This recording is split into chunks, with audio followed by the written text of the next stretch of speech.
Olá, que a graça do Senhor Jesus continue com você. É bom estar com você nessa hora para juntos buscarmos a presença de Deus por meio do estudo da Palavra de Deus. Essa comunhão nos traz muito benefício, muitos benefícios espirituais. Te agradeço por sua companhia e por ser o meu colaborador, minha colaboradora, quando você toma esse vídeo e o compartilha com outras pessoas. Continue assim fazendo, assim nós chegaremos a mais lugares e a mais corações. Não se esqueça de se inscrever caso ainda não tenha feito e ao final de deixar o seu gostei ou não um gostei. Vamos ao tema de hoje? Mulheres junto ao túmulo.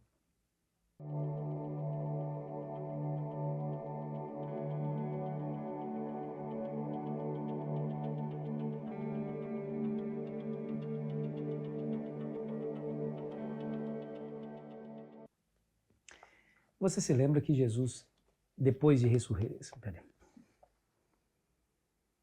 Você se lembra que aquelas mulheres que acompanharam o corpo de Cristo, o viram sendo sepultado, voltaram, descansaram conforme o mandamento do sábado e prepararam no sábado à noite as especiarias, no domingo de manhã foi lá para tentar embalsamar o corpo de Cristo. Mas chegaram lá, viram já a pedra removida e o túmulo vazio. Um anjo disse para elas que Jesus havia ressuscitado. E como que elas receberam essa notícia? Bom, eu penso que deveria ser, pelo menos deveria ser com muita alegria.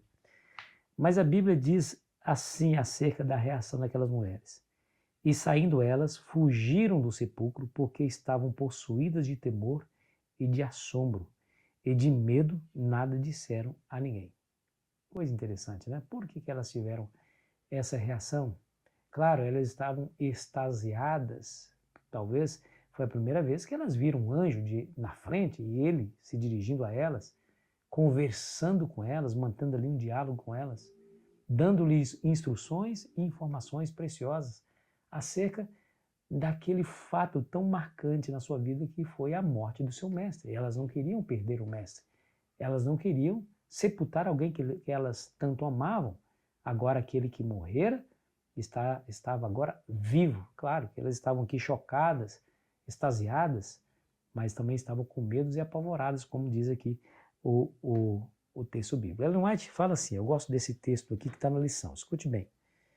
As mulheres que estiveram ao pé da cruz de Cristo esperaram atentas que passassem as horas do sábado, não pensavam em sua ressurreição, elas não esperavam a ressurreição de Cristo. Claro, porque assim como os discípulos, os apóstolos, elas se fecharam para a ideia de que Jesus iria morrer e muito menos ressuscitar. E o texto continua dizendo, o sol de suas esperanças havia desaparecido e tornara-se noite em seu coração. Relembravam entre si as obras de misericórdia realizadas por Cristo, bem como suas palavras de conforto. Entretanto, não se lembravam dessas outras palavras. Eu os verei outra vez. Que coisa, né? Você se lembra que um dos temas do Evangelho de Marcos é o segredo messiânico. Todas as vezes, quer dizer, quase todas as vezes que Jesus operava um milagre, dizia, não fala nada para ninguém. Ele não queria que as pessoas o identificassem logo de início que ele era o Messias, tão esperado e guardado pela nação de Israel. E a razão é óbvia, ele queria ter tempo para concluir o seu ministério conforme profetizado lá em Daniel capítulo 9. Ele teria que chegar ao fim do seu ministério. Tinha muita coisa para ensinar para os seus discípulos. E se caso todos soubessem que ele era o Messias, e aí se todos soubessem que ele realmente tinha o poder para curar, as pessoas iam buscá-lo e ele não tinha tempo, não teria tempo, enfim. Ele resolveu pedir às pessoas não falarem nada, para que elas não falassem nada acerca da sua origem, de quem ele era. O primeiro ser humano que admitiu que Jesus era o Messias foi Pedro, mas isso aconteceu somente no metade do livro de Marcos.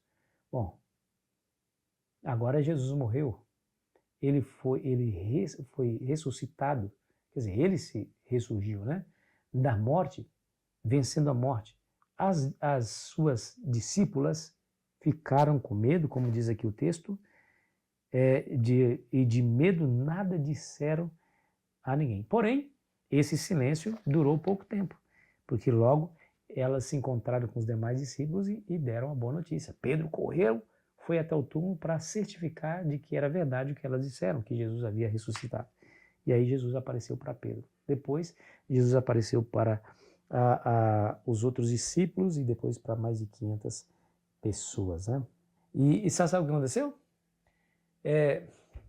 Agora não tinha razão mais de esconder quem era Jesus. Jesus tinha completado a sua obra, ensinou tudo que deveria ensinar, morreu e ressuscitou. Agora é hora de colocar a boca no trombone, de colocar aí, de fazer da pregação do Evangelho uma realidade forte entre eles. Aí a Bíblia fala assim, ó, o verso 19 do capítulo 16, de fato o Senhor Jesus, depois de lhes ter falado, foi recebido no céu e assentou-se à destra de Deus. E eles, tendo partido, pregaram em toda parte, cooperando com ele o Senhor e confirmando a palavra por meio de sinais que se seguiam. Por todas as partes, aqueles homens e mulheres falavam de Jesus Cristo. Agora não tinha mais razão nenhuma de esconder de que ele era o grande Messias, o esperado e desejado Messias. Ele agora estava no céu e eles deveriam sair pregando o Evangelho. E aí a lição termina dizendo: por que não devemos ficar calados sobre Jesus e o que ele fez? Por quê? Por que não devemos? Não devemos porque ele é a solução dos problemas e das dificuldades dos seres humanos. Não devemos porque ele é a nossa esperança. A Bíblia fala que quem crê em mim, Jesus dizendo, quem crê em mim ainda que morra viverá. Eu sou o caminho, a verdade e a vida, ninguém é meu Pai senão por mim. Não há condição nenhuma de ser salvo sem Cristo, por isso nós devemos pregar. A quem você pode contar hoje sobre Jesus e o plano da salvação? E aqui está. Amigo, fale de Jesus para as pessoas que você encontrar pelo caminho, porque pode ser a última vez que essa pessoa irá ouvir, ou a última chance talvez ela vai ter, talvez seja, e talvez seja também a sua última oportunidade de falar a essa pessoa. Então, não se exima, fale, anuncie, Jesus está vindo, Jesus nos ama, Jesus é o Salvador, Jesus pagou o preço do pecado e nós podemos confiar em Cristo porque Ele é o nosso intercessor no santuário celestial e Ele vai vir para nos levar para o céu. Fale a tempo e fora de tempo, quer seja oportuno, quer seja não, diga às pessoas, Jesus está vindo. Ore comigo. Pai querido, te agradecemos pela esperança que temos em Cristo da salvação. Não há outro meio de nos salvar a não ser por meio de Cristo e a Ele rendemos a nossa vida, o aceitamos como nosso Senhor, nosso Deus, nosso Salvador, nosso Redentor, nosso Criador. A Ti a honra, glória e louvor, Senhor Jesus, por tudo que fez e por tudo que faz e por tudo que ainda farás. Em Teu nome te agradecemos. Amém. Foi bom estar com você. Amanhã continuaremos a nossa jornada. Aproveite bem o seu dia.